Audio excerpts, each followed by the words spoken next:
Igiterane tureba igihugu gishya muri Yesu Kristo. Rwanda twahawe niyaduhanze kumera, nubwo Satani yakugeragereje wibizira. Banyarwandakazi, namwe mwese mwumva ururimi rw'ikinyarwanda. Nyuma yo kuva mu bishaje twinjira mu bishya, abagore bahishuwe b'ububyutse, nanone tunejejwe no kubatumira mu giterane kizaba imbona nkubone, kikabera ku ikoranabuhanga kuva ku itariki ya 3 kugeza tariki ya 6 Mata 2026. Buri munyarwanda wese aratumiwe kugira ngo asobanurirwe umugambi w'Imana mu gihugu gishya mu buryo burambuye, nk'uko byahanuwe n'umuhanuzi Yesaya ubwo yagize ati: nimusohoke munyure mu marembo, mutunganirize abantu inzira, mutumburure inzira nyabagendwa, muyikuremo amabuye, mushingire amahanga ibendera. Yesaya igice cya 62 umurongo wa 10.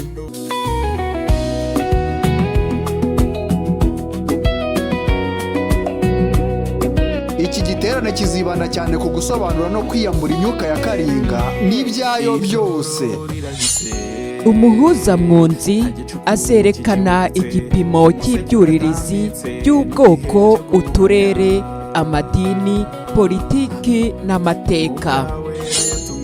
gutangiza igicaniro gishya gicanira igihugu n'itorero, Kugarura itorero rya Yesu Kristo ku rufatiro rw'intumwa n'abahanuzi, gutangaza uruhare rw'umugore, umugabo n'urubyiruko mu gihugu gishya, no kurema igihugu gishya ku mugaragaro. Umugore umwe wakuwe mu mugabo, akamubera umufasha, akamwuzuza, akamubyarira. hazamurikwa kandi ku mugaragaro igitabo cyanditswe n'uwahishuriwe Karinga ndetse n'igitabo ku muhamagaro wa Esiteri mu gihe gisa n'iki. hazatangizwa kandi umuryango Mema Foundation.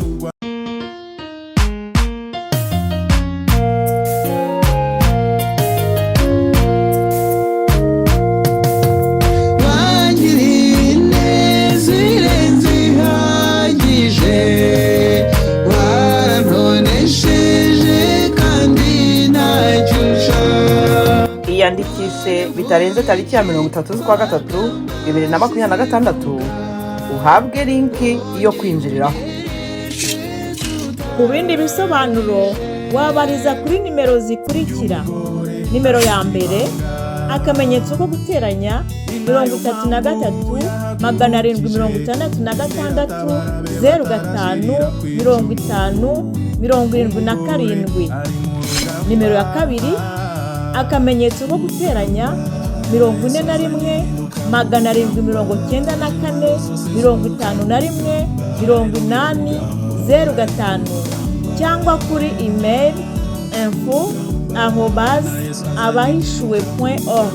tubahaye ikaze, muhabwe umugisha n'Uwiteka.